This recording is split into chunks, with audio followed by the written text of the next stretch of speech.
All right, welcome to the third session of our corporate etiquette workshop.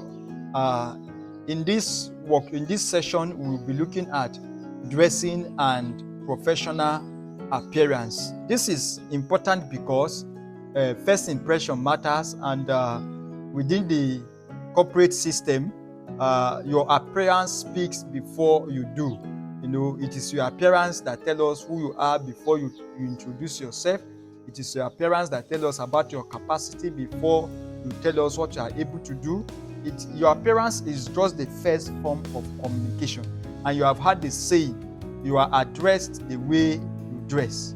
The other day, I went to a Jumia pickup station to pick up a package that I ordered, and I met a young man there, and because of the way the guy was dressed, I was actually greeting him very humbly because he dressed so matured and so big. I was even thinking that maybe it's actually a very big man within the system, only for me to later learn that he's just an attaché. So you see that. So the way you dress, goes a long way to how people respond to you, to how people, your dress code, your dressing alone can even cage your communication. You can be saying something and your communication, your dress is blocking the real information from being heard. You understand? People are unable to hear you because of the way you are dressed. So your dressing can change the meaning of your communication. It can change the meaning of your words. That is how powerful appearance is. So this is why it is important for us to discuss it in this workshop. So let's look at why other reasons why appearance matters within the workspace. I've mentioned the fact that your professional image comes from your attire. It reflects your seriousness and your competence. So you want to dress in a manner that reflects, that you're a serious person, and that also you are a competent person, right? The next is build confidence. I'm sure all of you watching this right now can testify of that. When you are in your best dressing, you are in your best state of self-confidence, right?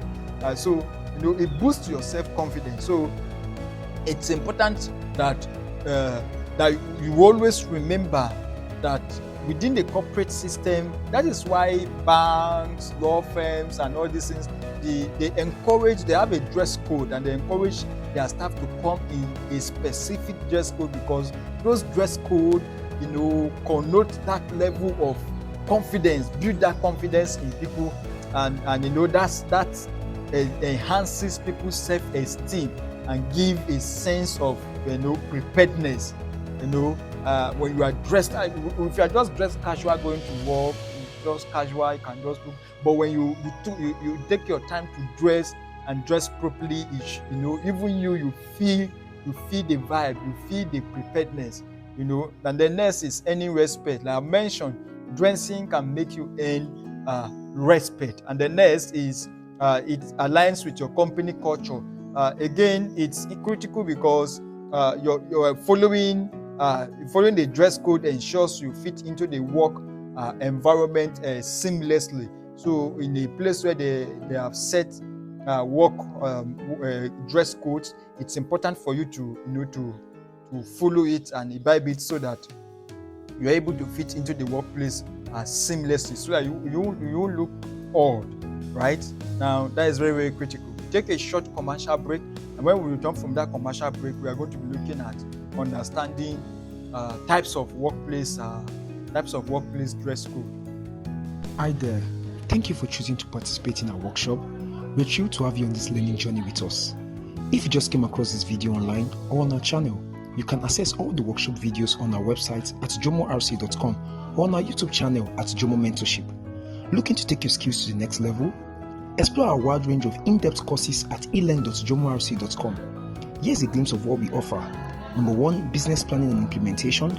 Number 2, business documentation and accounting. Number 3, business registration and legalization.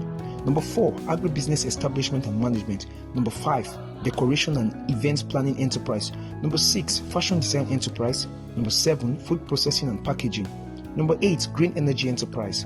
Number 9, oil and gas enterprise. Number 10, real estate and construction enterprise. Number 11, technology and security enterprise. And number 12, fintech and e-commerce enterprise. Whether you prefer learning remotely or at your own pace, we've got you covered with our flexible and engaging training experiences. Visit elearn.jomorc.com today and start building the future you deserve. All right. Welcome back from that quick commercial break. Now, let us look at types of workplace dress code. And the first one we'll be looking at is formal/corporate attire.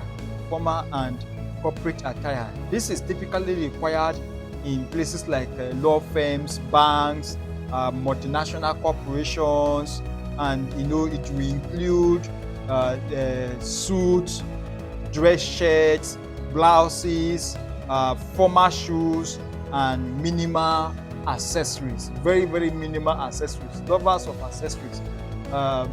When you are dressing to work, it's not the time for you to wear all your accessories, right? So it's very, very important. It's very, very important that you take note of that. Then the next type of dress we have, workplace dress we have, is what business casual. These are common in tech companies, in creative industries, and then in startups. And they will include dresses like dress pants, polo shirts, blouses, skirts, and smart shoes. You understand? These are dresses that we classify as what? Business casuals. And like I mentioned, they are allowed mostly in tech companies, in creative industries, and also in startups. The next is what we call casual attires. Casual attires often relax in work environment, but it's important for you to ensure that it is still neat and tidy, right? And they include things like jeans, sneakers, and informal shirts, right? So these are the types of workplace dress codes that we have. I've spoken about formal and corporate attire. I've spoken about casual, business casual. Then I spoke about casual attire.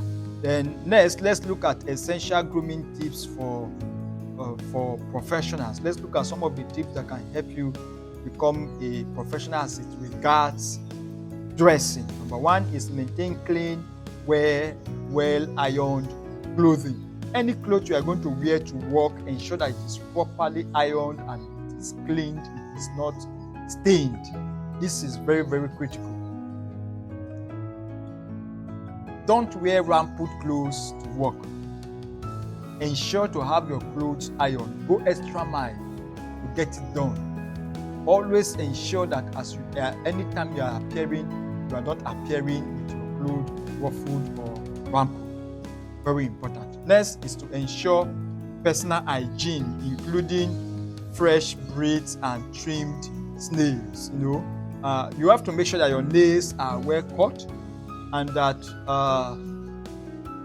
when you breathe, people don't feel some form of odor from your breath, because when you're in a workplace, you are talking to somebody and the person is perceiving all set of mixed set of odors and all that.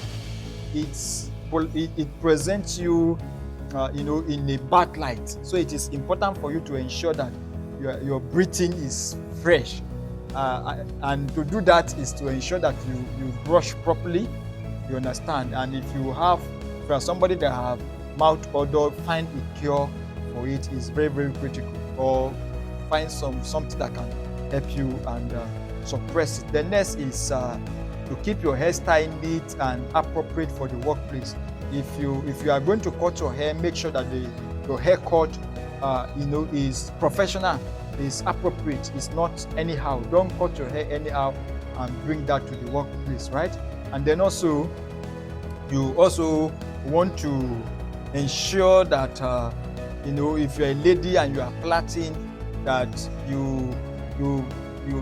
whatever hairstyle you are making is something that is appropriate for the kind of work you do and also for your workplace. The next is to use light perfume, to avoid overpowering scents. Don't use, there are some of us,